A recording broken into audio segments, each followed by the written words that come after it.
Several Riverside County Teachers Associations tonight are taking a stand ahead of potential returns to in-person instruction in local school districts. News Channel 3's Shelby Nelson is live in La Quinta tonight with what they're demanding and more on the fate of schools reopening. Shelby. Well, Karen, it was last March when students had to abruptly transition to virtual learning.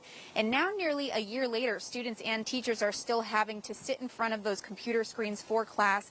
Now, the question that remains is whether in-person instruction will start at all for this school year.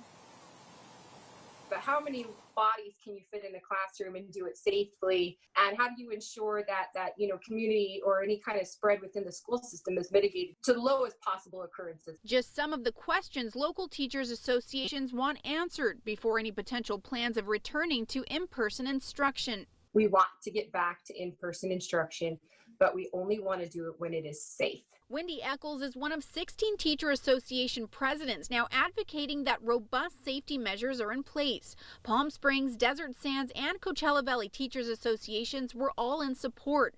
A letter sent to the Riverside County Department of Education read in part, "It is clear that local political pressure has clouded the ability to act singularly in the interest of community health." What it's going to take to safely reopen schools is going to cost a lot of money.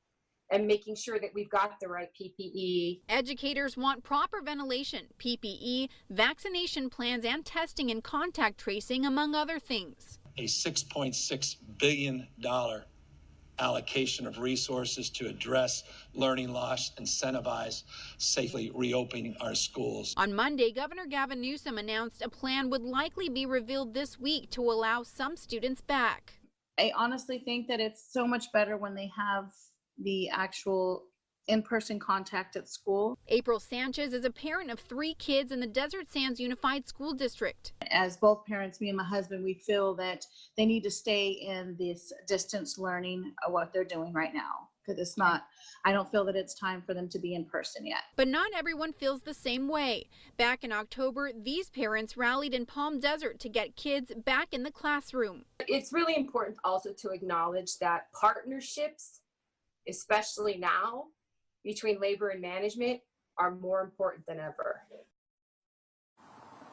Now, I did reach out to all 3 school districts here in the desert, many of them telling me they don't really have a definitive answer because they are still waiting on information from the county and the state, as well as those case rates to go down. For now, live in La Quinta, I'm Shelby Nelson, News Channel 3.